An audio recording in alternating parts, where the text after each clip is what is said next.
ખડગેના નિવેદનથી અરવલ્લીના મોડાસા 4 રસ્તા town hall આગળ ધરણા પ્રદર્શન કર્યું। કોંગ્રેસ રાષ્ટ્રીય અધ્યક્ષના ખડગેના નિવેદનના વિરોધમાં ધરણા પ્રદર્શન યોજાયું।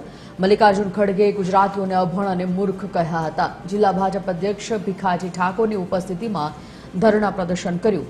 રાષ્ટ્રીય અધ્યક્ષ ખડગે પાસે ગુજરાતની માફીની માંગ કરી।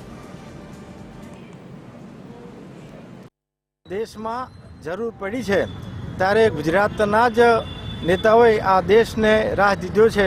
દાખલા તરીકે આઝાદી હોય ત્યારે મહાત્મા ગાંધીજી, રજવાડા એકત્ર કરવાની વાત હોય ત્યારે સરદાર વલ્લભભાઈ પટેલ, અને આજે પણ અમારા નરેન્દ્ર મોદી અને અમિત શાહ જ્યારે દેશનું નેતૃત્વ કરી રહ્યા હોય ત્યારે ગુજરાતની પ્રજાને અભણ કહેવી એ કોંગ્રેસ માટે ભૂલ છે।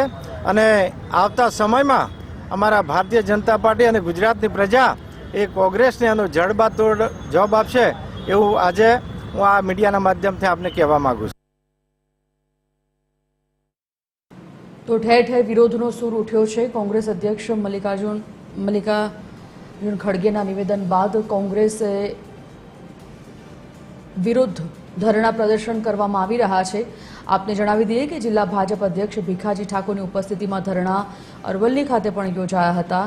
ભાજપના કાર્યકરોએ ભેગા થઈ બેનરો સાથે કોંગ્રેસ અધ્યક્ષ માફી માંગે જેવા બેનર્સ લઈ અને ધરણા પ્રદર્શન કાર્યક્રમ યોજાયો હતો।